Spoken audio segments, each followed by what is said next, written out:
আলহামদুলিল্লাহ, খায়রুল উলুম মাদ্রাসা ও কিন্ডারগার্টেনের উদ্যোগে আয়োজিত আজকের এই ওয়াজ মাহফিল, হযরত উলামায়ে কেরামের নাম অনেকেরই আছে। আজকের যিনি প্রধান বক্তা মুফতি আব্দুল হালিম কাসিমি দাওয়াত বারাকাতুহু আসছেন, কিছুক্ষণ পরে উনি এখানে হাজির হবেন। আমার নামও এখানে আছে। আমিও আল্লাহর ফজলক্রমে আপনাদের মাঝে হাজির হইতে পারছি, সেজন্য আল্লাহ পাকের শুকর আদায় করি আলহামদুলিল্লাহ। এই প্রচারপত্রের মধ্যে দুইটা বিষয় আছে সংশোধনযোগ্য। তার একটি হইল শুরুতে বিসমিল্লাহির রহমানির রহিম পূর্ণ লেখা আছে, যা কোরআনে কারীমের আয়াত। এই আয়াতটা ওযু ছাড়া ধরাও যাবে না। মানুষ এইটা যেখানে সেখানে ফেলে রাখে, যত্ন করে না। দোকানদাররা গদির নিচে বইসা সালার নিচে ফালায় থুয়ে বসে, এভাবে রাস্তাঘাটেও পড়া থাকে। এতে আল্লাহ পাকের কোরআনের আয়াতের বেইজ্জতি করা হয়। এজন্য প্রচারপত্র যারা করবেন, এরকম পূর্ণ আয়াত বিসমিল্লাহির রহমানির রহিম লিখবেন না। আর আপনারা যারা পাইবেন তারা খুব সাবধানে ইজ্জতের সাথে হেফাজত করবেন। কথা বুঝে আসছে কি? যেখানেই মাহফিল হবে, দিন মাহফিলের প্রচার তো করতেই হবে, কিন্তু এই আয়াতটা লেখা না। আল্লাহ পাক আমাদের তৌফিক দান করেন। দ্বিতীয় একটি বিষয় আছে, বাম দিকে লেখা আছে মহিলাদের পর্দার সহিত ওয়াজ শোনার সুব্যবস্থা আছে। এই কথাটা লেখা ঠিক না। মহিলাদের ঘর থেকে বের হয়ে আসার দাওয়াত, এটা শরীয়ত সম্মত না। মহিলাদের মসজিদে আসার ফরজ নামাজের দাওয়াত দেওয়া নিষেধ। ঘরেই নামাজ পড়বে, তাদের দিনই কথা শোনানোর জন্য ঘরেই ব্যবস্থা হবে। আইসা গেলে ব্যবস্থা রাখা হবে, ঠিক, দাওয়াত দেওয়া হবে না। এই জন্য এরকম লেখাও ঠিক না, শরীয়ত সম্মত না। মাহফিল কর্তৃপক্ষ আগামীতে খেয়াল করবেন যাতে করে শরীয়ত সম্মত উপায়ে দাওয়াতটা হয়। আল্লাহ পাক আমাদের সবাইকে তৌফিক দেন, কবুল করেন। কোরআনে কারীমের একটি আয়াত আমি আপনাদের সামনে পড়েছি। এই আয়াতটা সামনে রেখা কয়েকটি কথা বলার চেষ্টা করি। দোয়া করেন আল্লাহ পাক তৌফিক দেন এমন কিছু কথা বলতে, যেই কথার মধ্যে আমারও ফায়দা হয়, আপনাদেরও ফায়দা হয়। দোয়া করবেন তো? কি দোয়া করেন? করেন না, বলেন আল্লাহ পাক তৌফিক দান করেন। আমিন তো কইতে নেই, এ দোয়া করতে কইছি। কন আল্লাহ পাক তৌফিক দান করে, এটা হলো দোয়া। কন মুখ দিয়া। হ্যাঁ, এবার আমি কমু আমিন। আপনার দোয়া করছেন, আমি আমিন কমু। এটা একটা মাদ্রাসা লেখা আছে, খায়রুল উলুম মাদ্রাসা ও কিন্ডারগার্টেন। মাদ্রাসা বলতে আমরা ওরফে বুঝি একটা প্রতিষ্ঠান যেখানে বাচ্চাদেরকে দ্বীনি শিক্ষা দেওয়া হয়, বিশেষ করে কোরআন শিক্ষা দেওয়া হয়। কোরআনের শিক্ষার জন্য প্রাথমিক যা লাগে সবই দেওয়া হয়। এমনটাকে মাদ্রাসা বলে আমাদের দেশের ওরফে।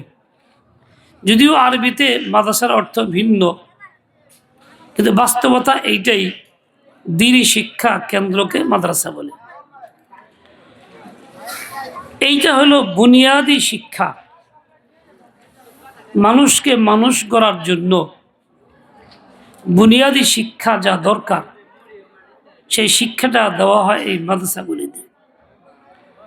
এই মাদ্রাসা যদি না থাকে, বাচ্চাদেরকে পড়ানোর ব্যবস্থা না হয়, কালিমা শেখানোর ব্যবস্থা না হয়, আলিফ বাতা না শেখানো হয়, কোরআন না শেখানো হয়, ফল এমন হবে কিছুদিন পরে এই বাচ্চারা নিজেকে মুসলিম পরিচয় দিতে পারবে না।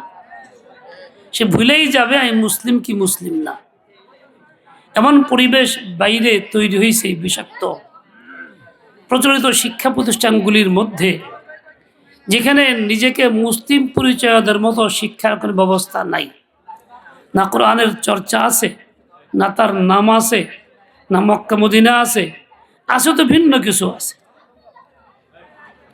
একজন সন্তান, মুসলিম সন্তান, যদি সে বারবার নিজেকে মুসলিম না মনে করে, তাহলে তার মুসলিম বলার মতো সৎসাহসও পয়দা হয় না, হিম্মতও পয়দা হয় না। ছোট বাচ্চা, অবুঝ শিশুর অবস্থা কি হয়? ডানবাম বুঝে না, ছেলে মেয়ে বুঝে না। যা ছেলেও মেয়ের পোশাক পরে বের হয়, আনন্দ বোধ করে। ছোট বাচ্চা অবুঝ, খুলে দিতে চায় না। অনেক সময় মায়ের টাকায় দিয়ে বেরিয়ে জায়গা, মায়ের স্যান্ডেল পরে, বোনের স্যান্ডেল দাবি করে। ওর অনুভূতি নাই যে এটা মেয়েদের, আসে মেয়ে না, সে বুঝে না। ওকে বারবার শেখাইতে হয়, তোমার নাম কি? উমুক। তুমি ছেলে না মেয়ে? ও বলবে আমি ছেলে। এই পোশাকটা মেয়ের, তুমি এটা পরবা না। এভাবে যদি বারবার বলা না হয়, তার মন মগজে বসানো না হয়, তাহলে দেখা যাবে ও ছেলে মেয়ে বুঝবে না। ডান বাম যেমন বুঝে না, ও বুঝবে না। এই সুযোগেই দুষ্টরা দুষ্টমি কইরা ওকে তৃতীয় কিছু একটা বানানোর চেষ্টা করবে। উমুক জেন্ডার, তুমুক জেন্ডার, আজকাল কত কিছু হয় না। এই জন্য প্রত্যেকটা প্রতিষ্ঠানে যেমন জরুরি, প্রত্যেক ঘরেও জরুরি বাচ্চাদেরকে জিজ্ঞাসা করা, তুমি ছেলে না মেয়ে? ও বলবে আমি ছেলে। কে মেয়ে হলে বলবে মেয়ে। কিংবা চুপ থাকলেও শেখাই দিতে হবে, তুমি ছেলে, তুমি মেয়ে। এই অনুভূতি পয়দা করতে হবে। এর চেয়ে বেশি জরুরি হইল তুমি কি, তোমার পরিচয় কি, তুমি মুসলিম, এই শিক্ষাটা দেওয়া তার চেয়ে বেশি জরুরি। প্রত্যেক বাচ্চাকে এই জিজ্ঞাসা করা, জবাবটা তার থেকে আদায় করা, দিতে না পারলে শিখিয়ে দেওয়া, বলো আমি মুসলিম। কিন্তু আফসোস যে আমাদের ঘরে ঘরে এই প্রশ্ন নাই, এই জিজ্ঞাসাগুলি নাই, মন মগজ তৈরি করা হইতেছে না। দুনিয়ার অনেক কিছুই বলা হয়, উচ্চারণ করা হয়, কিন্তু এইভাবে বাচ্চাকে তালিম দেওয়া হয় না। আজকাল বেশ কিছু স্কুল আছে, বিভিন্ন প্রতিষ্ঠান সেগুলি চালায়, বিভিন্ন এনজিওরাও চালায়। আপনারা শুনেন, জানেন, যেখানে বাচ্চাদেরকে চাওয়া শেখায়। কার কাছে? প্রথম আল্লাহর কাছে চাওয়া শেখায়। আল্লাহ তো দেয় না, দেখা যায়, শেখায় মুখের কাছে চাও, যিশু বা কারো কাছে, তখন দেওয়া হয়, দেখো কে দিছে, মুখ দিছে।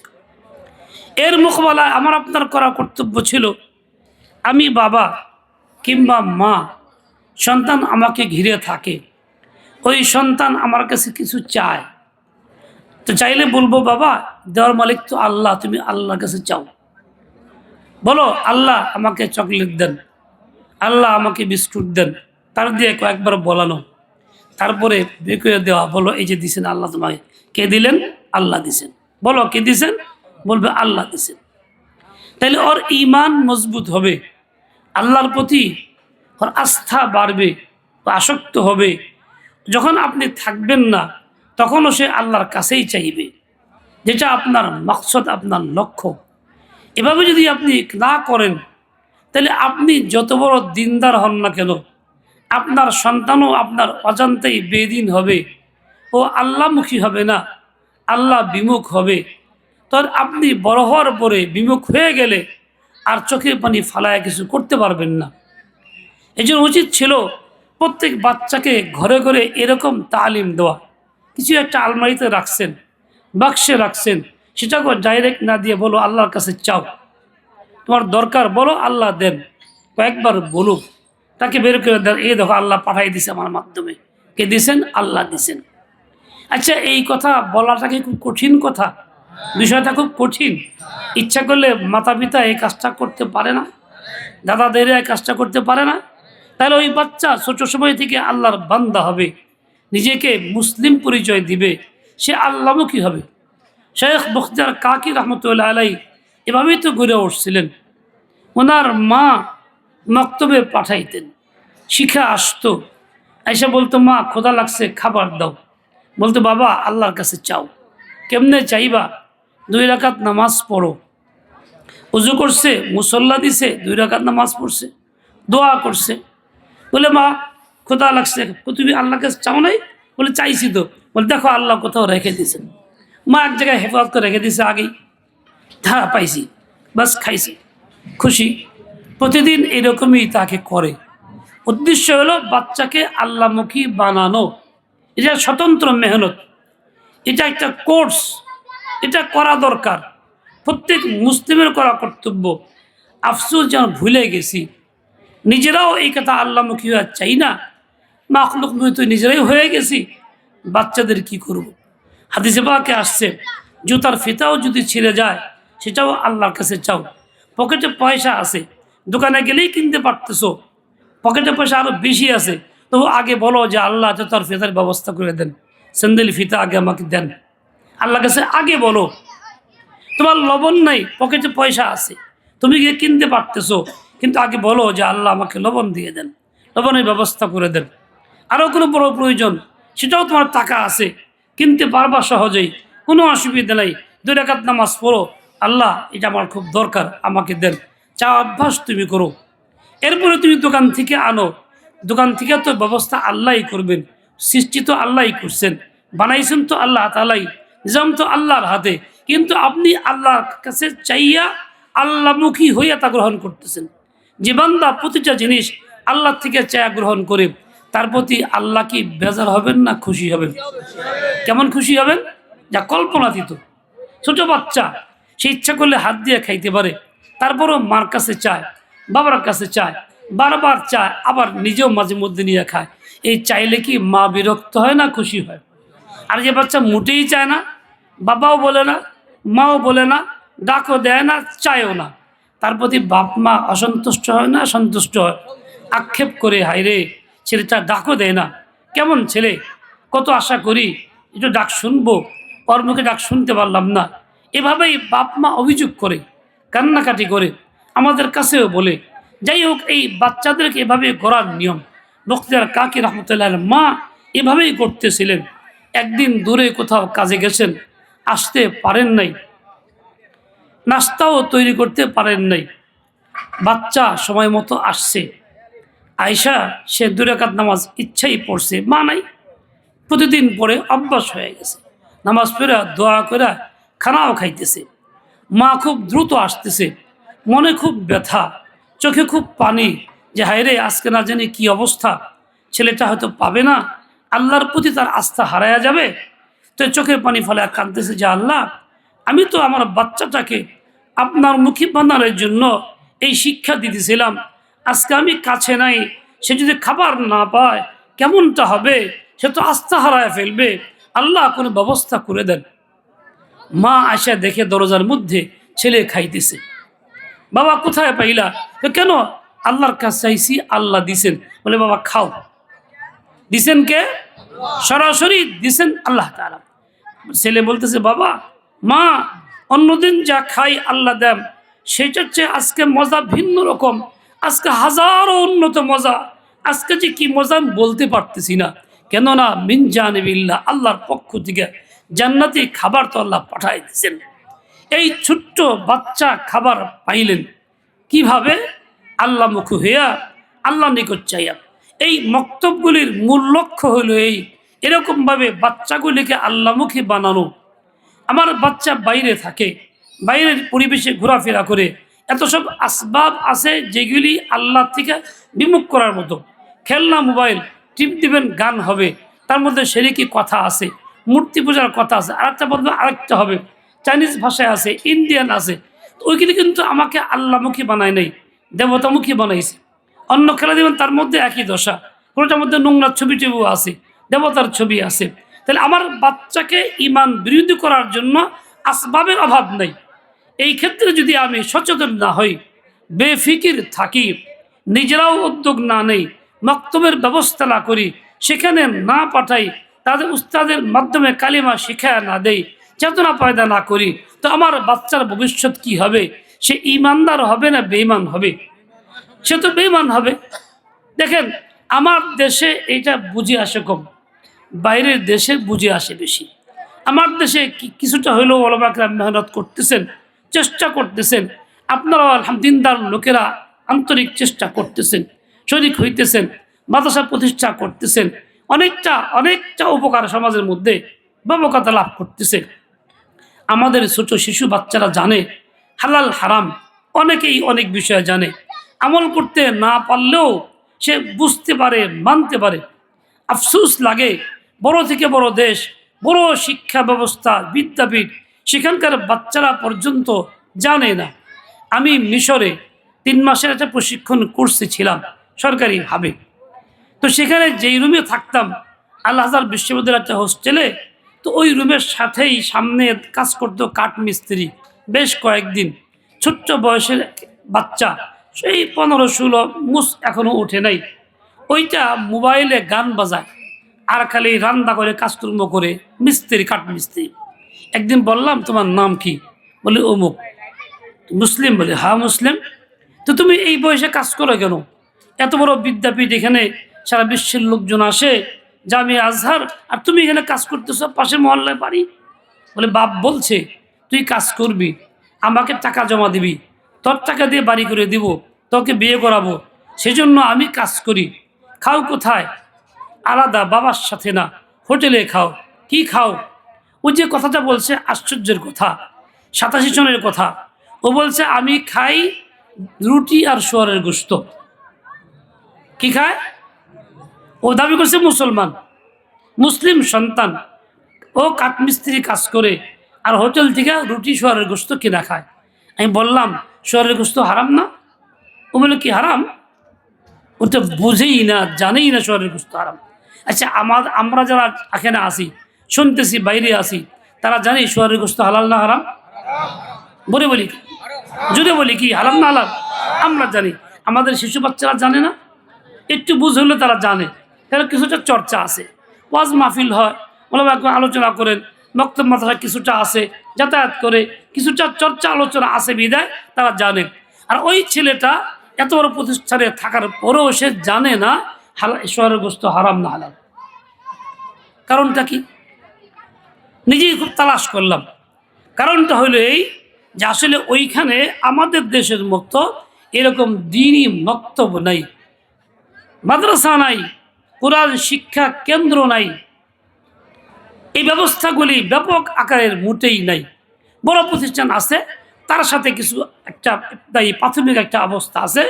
ব্যাপক হারে মুসলিম সন্তানরা সেখানে পড়তে পারে না, যার কারণে তারা বঞ্চিত, হালাল হারামও তারা শিখতে পারে না।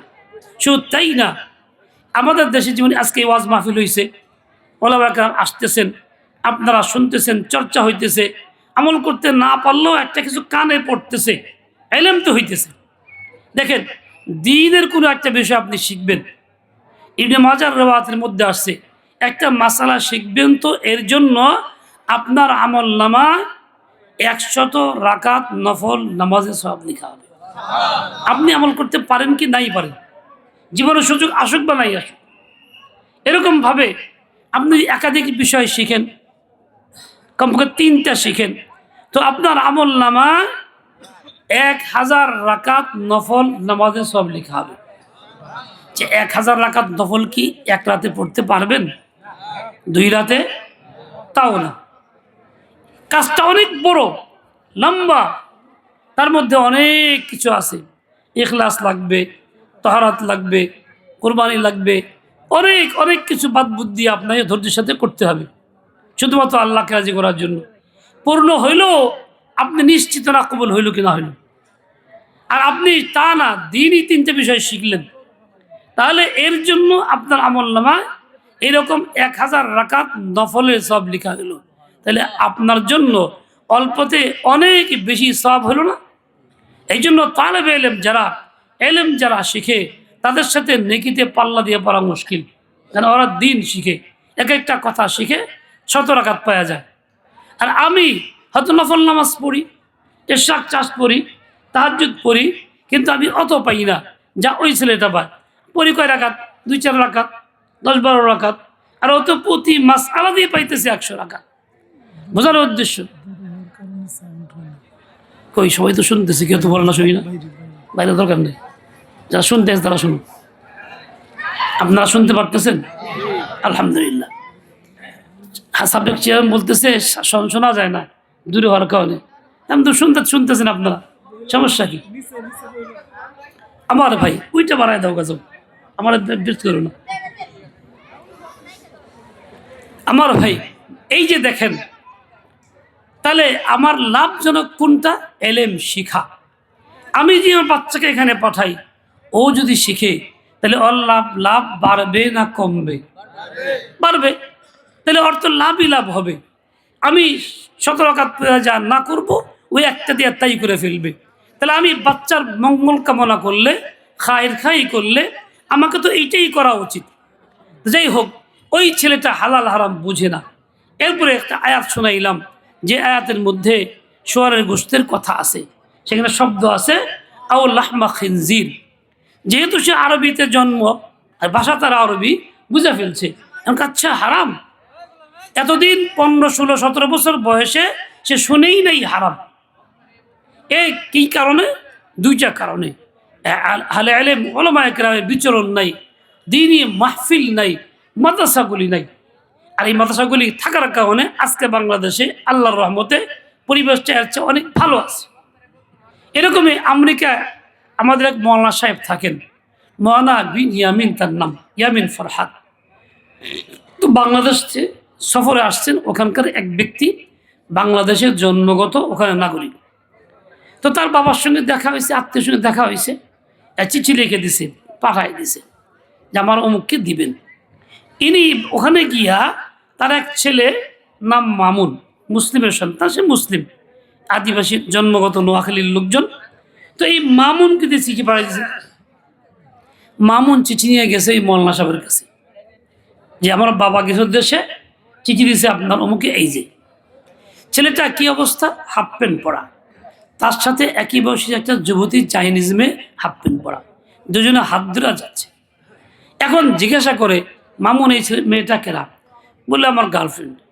তুমি কে ব্যবহার করো? বলে তা তো করি। কয়েকটা হারাম না? তখন বলে হারাম আবার কী জিনিস? ওই ছেলে হারাম আবার কী জিনিস? সে শব্দটাই শুনে নাই হারাম।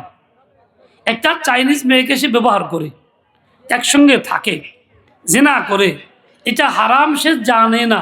নাম তার মামুন, মুসলিমের সন্তান, থাকে তো আমেরিকাতে, কেন জানে না? বলে ওই ছেলেটাও তো এরকম পরিবেশে আসে নাই, পরিবেশ পায় নাই, এই মক্তবে আসে নাই, ওই আলেমের হালকায় আসে নাই, এই জন্য সেইটা হারাম জানেই না, এটাকে সে স্বাভাবিক মনে করতেছে। তাহলে জীবজন্তুর মতো তার আচরণ চলছে, সে মানুষের মতো আচরণ চলতেছে না। কতটাই দুঃখজনক অবস্থা। এই যে মানবতাও লোপ পেয়ে যেতেছে, কিসের কারণে?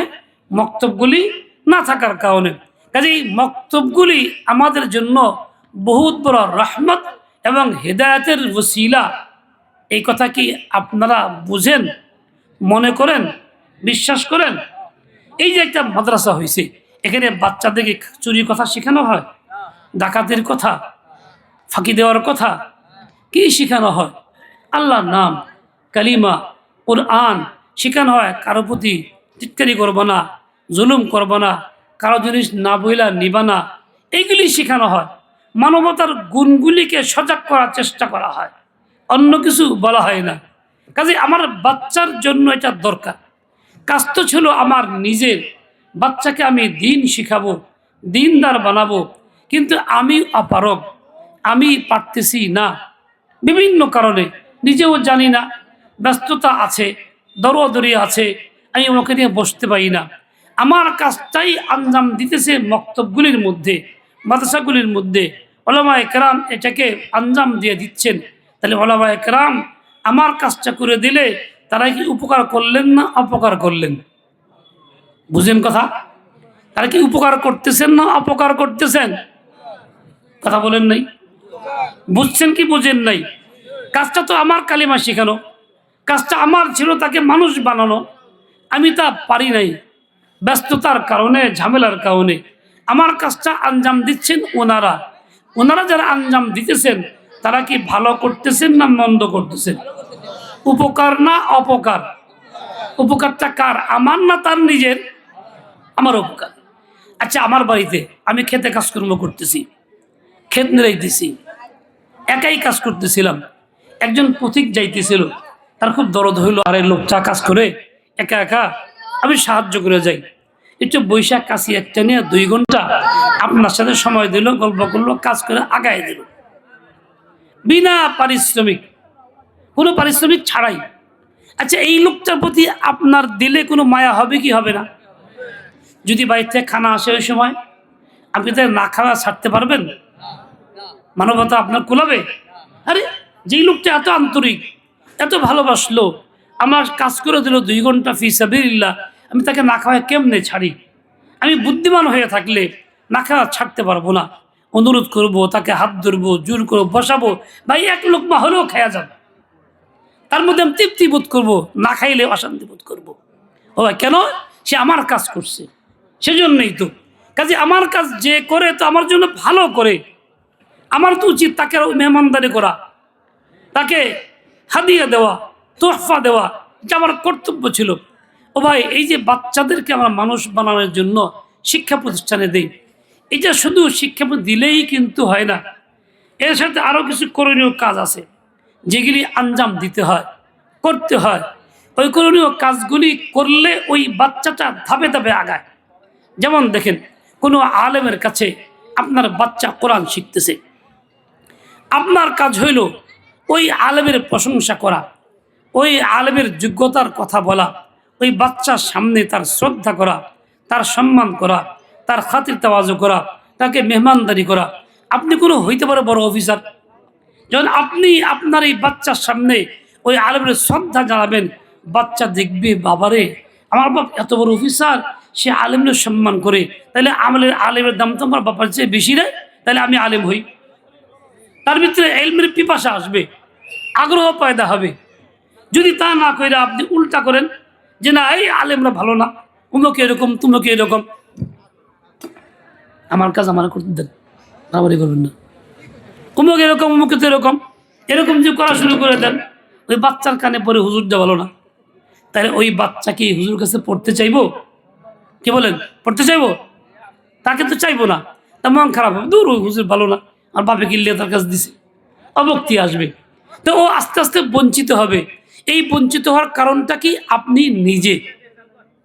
এই জন্য আপনার কর্তব্য হইল, আপনি মানুষ করতে হইলে তাকে এভাবেই করবেন যে আপনি ওই বাচ্চার শুধু বাহ্যিক প্রাতিষ্ঠানিক কাজ না, ভর্তি করছেন যথেষ্ট না, পাঠাইছেন যথেষ্ট না, বেতন ফি দিলেন যথেষ্ট না, বরং আপনাকে এইটাই করতে হবে যে তার সাথে ওই বাচ্চাকে এই শ্রদ্ধাশীল বানায় ফেলতে হবে, উস্তাদের প্রতি শ্রদ্ধা পয়দা করতে হবে, কাজের দ্বারা, কথার দ্বারা, আচরণের দ্বারা, সম্মানের দ্বারা, হাদিয়ার দ্বারা, মোহাব্বত দ্বারা আপনি যা করবেন, তারপরে দেখবেন এই বাচ্চার ভিতরে অবস্থা কেমন পরিবর্তন আসে।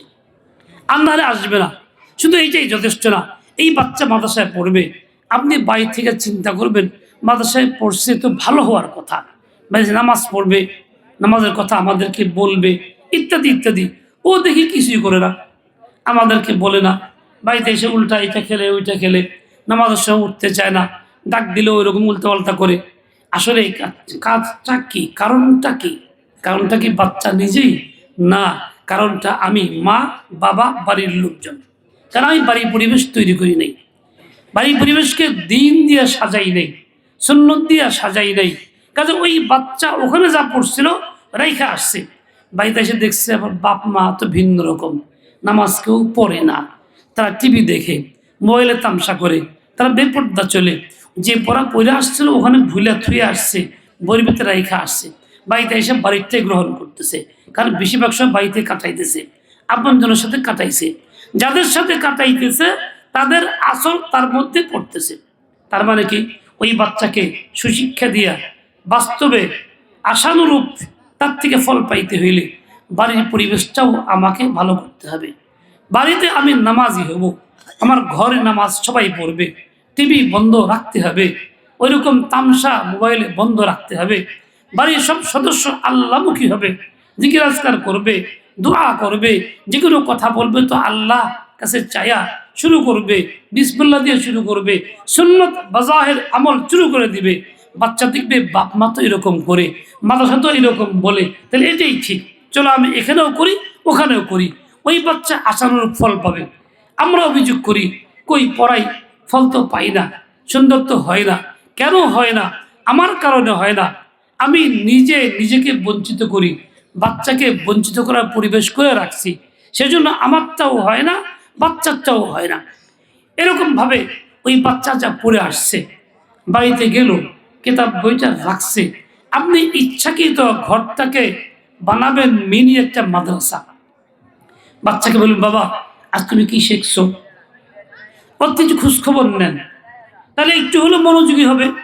এটা শিখছি, ওইটা শিখছি, এটা বলবে, ওইটা বলবে, তার থেকে শুনলেন, ওর পড়াটাও মুখস্থ হইল, মনোযোগ থাকলো।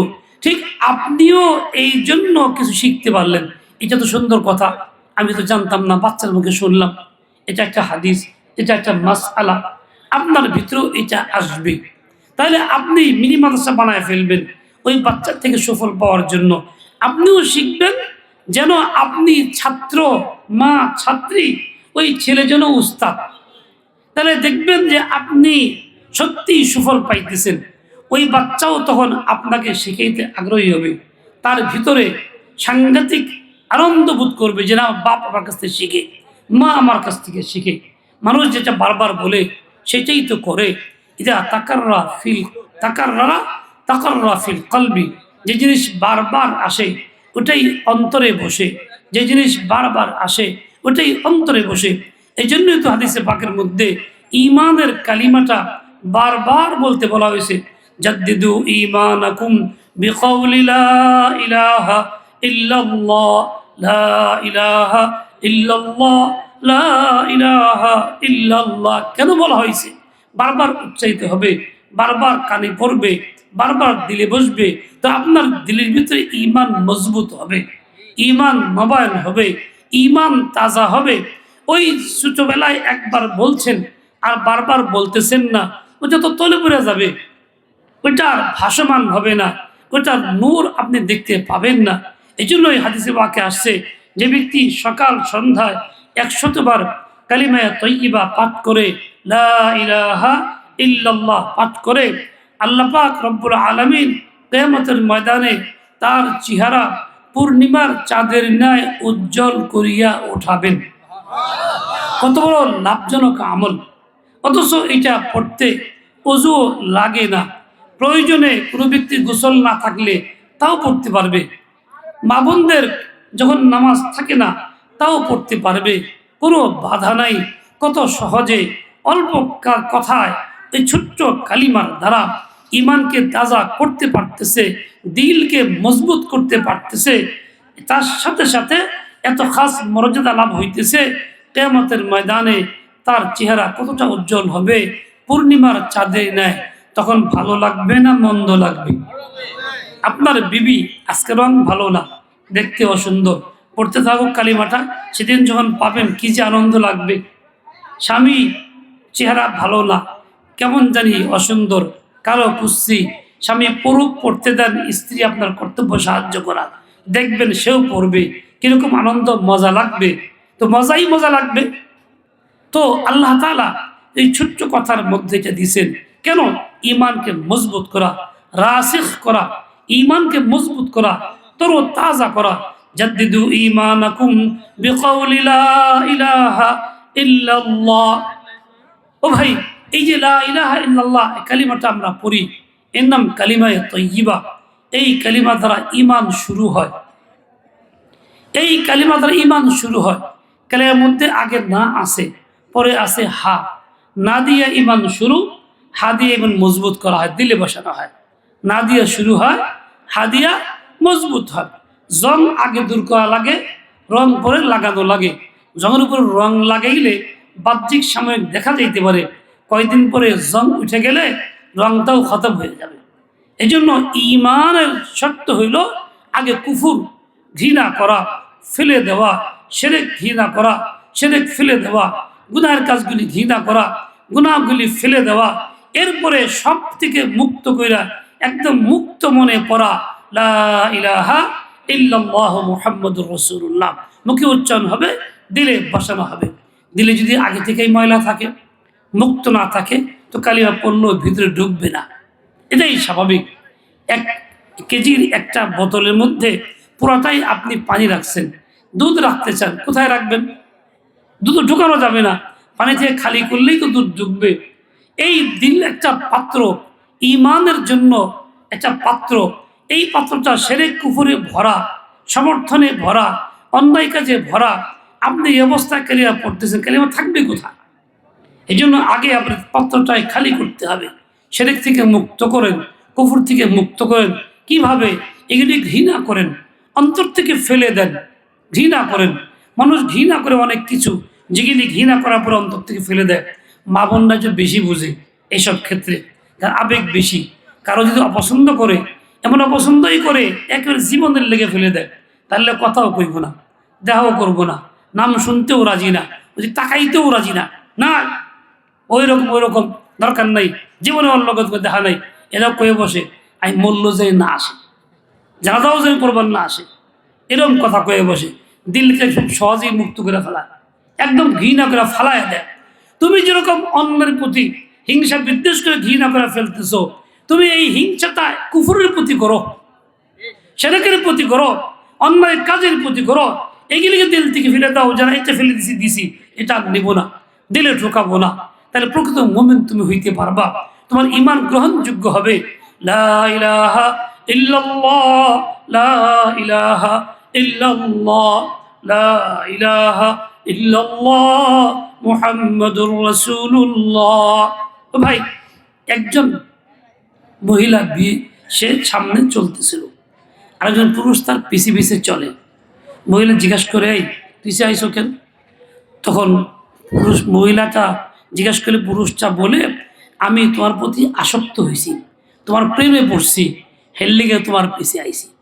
মহিলারা বলে কি, হাই হাই কি ভুলটা করছো? একজন পিছে আরেকজন মহিলা আমার বোন আইতেছে, এত সুন্দরী, আর তা কি কমুক। চিন্তা করলে এত সুন্দর, যাই। লোকটা পিছনে গিয়ে দেখে, পিছনে যে আছে সে এর চেতে কালো কুৎসিত বিশ্রী, রাগ করে আইসে। আগে কি, এই তুই মিছা কথা কইলি কা, ধোকা দিলি কা? তো মহিলা বলে কি, মিথ্যুক আমি না, তুই মিথ্যুক, আমি ধোকা দেই নাই, তুই ধোকা দিছস। বলে কেমনে? তুই বললি আমার প্রেমে পড়ছস, আমার প্রতি আসক্ত হইছস, প্রেমে যদি পড়ে থাকলি তো ওখানে গেলি কে? আমার বাদ দিয়ে তুই গেলি কা? তাই তোর কথাটা মিথ্যা, তোর দাবি তোর মিথ্যা, তুই ধোঁকাবাজ। আমি যতই অসুন্দর বিশ্রী হই না কেন, প্রেমে পড়ে থাকলে তুই গেলি কেন? তোর দাবিটা মিথ্যা। ও ভাই, কালিমাটা পড়ছি, আমি মুমিন মুসলিম আমার দাবি, কিন্তু কুফর সমর্থন করি, শিরক সমর্থন করি, এর পক্ষে থাকি, তাহলে আমি তো মিথ্যাবাদী হইলাম। মুখ দিয়ে বলছি লা ইলাহা ইল্লাল্লাহ, অন্তর বলে না, এইটা আসলে বাস্তব না, বাস্তব হলো দুনিয়ার এইসব আবিজে বিষয়। আমার দেশে প্রচলিত আইন যা আছে, কুফরি আইন, শিরকি আইন, ইসলাম বিরোধী আইন, কোরআন বিরোধী আইন, এদেশের নাগরিক বাধ্য হয়ে মানি, আমাকে মানতে হয়, কিন্তু মানতে হয় কুফুরটা। আমি এটা ঘৃণা করি না, স্বাভাবিক হয়ে গেলাম, গা সহা হয়ে গেল, তাহলে মুখে কালিমা থাকবে, অন্তরে থাকবে না। এই কালিমার কোনো মূল্য নেই, আমাকে অন্তত ঘৃণা করতে হবে। ঘৃণা করলে মানুষ পকেটে রাখে না, ফেলে দেয়, ওটাকে অন্তর থেকে ফেলে দিতে হবে, তার স্থানে অন্তর ভরতে হবে ওর আইন দিয়া, ইসলামী আইন দিয়া, আল্লাহ নবীর বাতানো আইন দিয়া, এবং সেই আইনটা পোষণ করতে হবে ভিতরে, অপরকে বলতে হবে, দাওয়াত দিতে হবে, মানসিক পরিবর্তন ঘটাইতে হবে। সকলে মিলাই আমাদের এই দাবি উত্থাপন করতে হবে। মুসলিম হিসাবে, মুমিন হিসাবে আমার দাবি কোরআনের আইন চলুক। অমুকের বিচার চাই, ফাঁসি চাই না বইলা বলবো, অমুকের বিচার চাই, আল্লাহর আইনে বিচার চাই। কি এ কথা বললে কোনো অসুবিধা হইব? কিন্তু আমি তা বলি না, ওই কুফুরেরটাই বলি। মুখ দিয়ে কালিমা ঠিকই আছে, লা ইলাহা ইল্লাল্লাহ বলতেছি, আশহাদু আল্লা ইলাহা ইল্লাল্লাহ বলতেছি, তাহলে আমার দাবি মুখে, মুখের নাম ইমান না, মুখের সাথে অন্তরে মিল হইলে তার নাম কি? ইমান। তাহলে অন্তরে মিল হইতে হবে। এক বেচারা একটা পাখি পালতো, ময়না পাখি, এটা খুব শিখেছে সুন্দর করে, বিভিন্ন ভাষা, সালাম কালাম, মুসাফাই, আদব, মানুষকে ডাকে, আসেন বসেন ইত্যাদি ইত্যাদি। দোকানে রাখছে খাঁচার ভিতরে, দোকানদারে এই পাখিতে কথা কয়, মানুষজন খুব আনন্দ পায়, ওখানে আসে, আইসা ভিড় জমায়, মালতাল কিনে। আজকাল যেমন দোকানদার পুঁজি হলো টিভি, চায়ের দোকানে টিভি দিছে কেন? হারাম দৃশ্য ছাড়তেছে, আমরা চোখের গুনাহে লিপ্ত, ওখানে চোখের আকর্ষণ যাইতেছি দেখবার লেগা, চা খাই আর ছায়া থাকি, সময়টা ওখানে কাটাই। যে সময়টা কাটানোর জন্য ছিল না, যে সময়টা আল্লাহর নাম নেওয়ার জন্য ছিল, যে সময়টা আল্লাহ আল্লাহ বলার জন্য ছিল, যে সময়টা লা ইলাহা ইল্লাল্লাহ বলার জন্য ছিল, যে সময়টা ইমানের দাওয়াতের জন্য ছিল, ওই সময় কাটাইতেছি ওই দৃশ্য দেখে দেখা, হারাম দৃশ্য দেখে দেখা দিলের ভিতরে ময়লা জমা করতেছি, ময়লা জমা করতেছি। আমার অনুভূতি নষ্ট হয়ে গেছে, সময় ওখানে কাটতেছে। না গেলে ভালো লাগে না, গেলে ভালো লাগে, কেউ সময় না কাটে। 10 জন আসে তো চা দাও, খাই, সময়টা কাটে। ও ভাই, তোমাকে আল্লাহ এই জন্য বানায় নাই, তুমি আল্লাহর মখলুক, তোমাকে এই উদ্দেশ্যে বানায় নাই। তোমাকে আল্লাহ আল্লাহর নাম নেওয়ার জন্য বানাইছে, আল্লাহর জিকিরের জন্য বানাইছে। তুমি আল্লাহর জিকির সর্বদাই নাও, দিলিমিতে আল্লাহ আল্লাহ তুমি করতে থাকো। বাজারে যাও, মসজিদে যাও, রাস্তায় যাও, অফিসে যাও, আদালতে যাও, তো দিল তো আল্লাহর জন্য, দিল তো মখলুকের জন্য না। কিন্তু মখলুকের দিল দিয়ে দিছি, ওইটার জন্য ব্যস্ত হয়ে গেছি। তুতা পাখি এরকমই, মায়না পাখি এরকমই শিখাইছে, খুব ভালো। মানুষজন ভিড় হয়, সেখানে খুব সদাইপত্র বিক্রি হয়, দোকানদারও খুব খুশি। একদিন খাসার মুখ খোলা ছিল, খোলা থাকলে ওইটা বেরিয়েছে, বিড়াল ছিল, থাপা দিয়ে ধরে লেগে গেছে, গলার মধ্যে কামড় দিছে। এখন বিড়াল যখন নিচে, তখন এই চাপে পইরা, কামড়ের তলে পইরা কিছু একটা আওয়াজ তো করবে। তখন এত সুন্দর শিখছে, লা ইলাহা ইল্লাল্লাহ এটা কয় না, সুবহানাল্লাহ বলে না, আল্লাহ আল্লাহ বলে না, ওই চাপে পইরা মৃত্যুর সময় বলে ট্যা ট্যা ট্যা ট্যা বলতেছে, ওভাবেই মারা গেছে। দোকানদার ব্যথিত, দুঃখিত, কিন্তু আফসোস, এত কৌশলে তারা শিখাইলো, এগুলি একটাও কইল না ভালো কথা, ট্যাটা কইল কেন? মনের ভিতরে জিজ্ঞাসা। এক আল্লাহওয়ালাকে জিজ্ঞাসা করি, হুজুর আমি আফসোস করি, আক্ষেপ করি এই কারণে, যেহেতু মারা গেল কালিমাটা কই মরতো, লা ইলাহা ইল্লাল্লাহ বলতো, ট্যাটা করলো কেন? বুজুর্গ বললেন, মিয়া তার ভাষা দুইটা, তার মনের ভাষা একটা, মুখের ভাষা একটা। তুমি তাকে মুখের ভাষা শিখিয়েছো সুবহানাল্লাহ, আলহামদুলিল্লাহ, লা ইলাহা ইল্লাল্লাহ, অন্তরের ভাষা তো বদলাইতে পারো নাই। সে তো পাখি, তার অন্তরের ভাষা ছিল ট্যাটে। যখন বিপদে পড়ছে, মুখের ভাষা আসে নাই, অন্তরে যে ভাষা স্বভাবগত ওইটাই আসছে। ওইরকমই কুফর সমর্থন করি, শিরক সমর্থন করি, বাতিল সমর্থন করি, পছন্দ করি, তাদের পক্ষে থাকি, তাদের লাগে হাতে হাত মিলিয়ে চলি।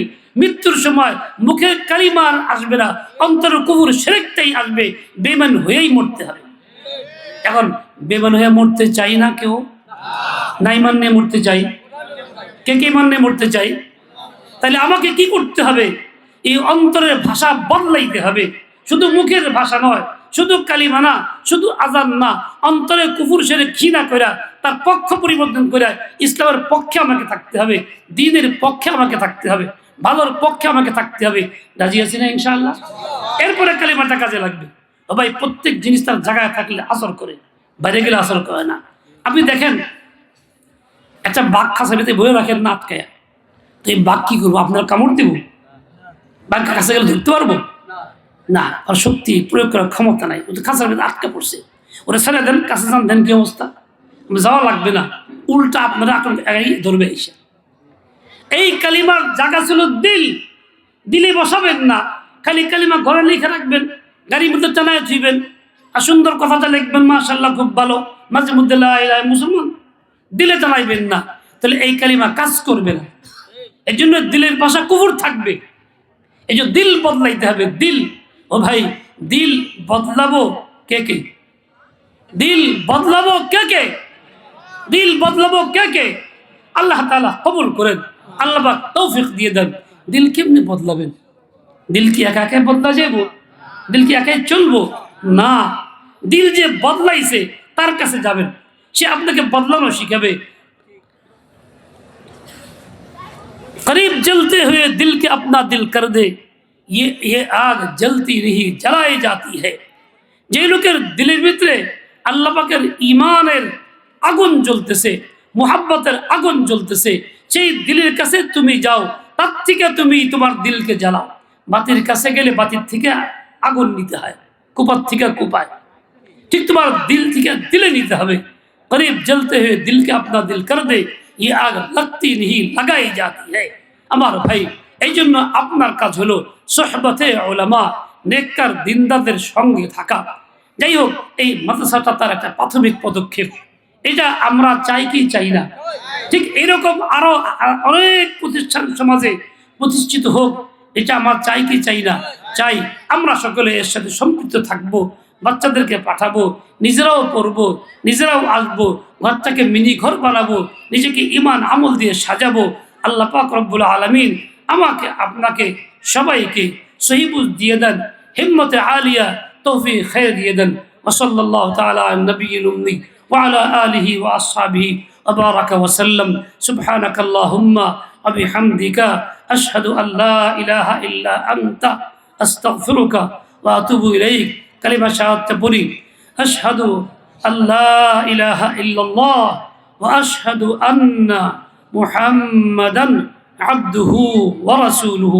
ইচ্ছাকৃত কোনো গুনাহ না করি, যে কাজ করি সুন্নত মোতাবেক করি, সকাল সন্ধ্যায় সুন্নত মোতাবেক জিকির আজকার কোনো শাইখের সোহবতে গিয়ে করি। ওয়া সাল্লাল্লাহু আলা নবিয়্যিল উম্মি। আসসালামু আলাইকুম ওয়া রাহমাতুল্লাহ।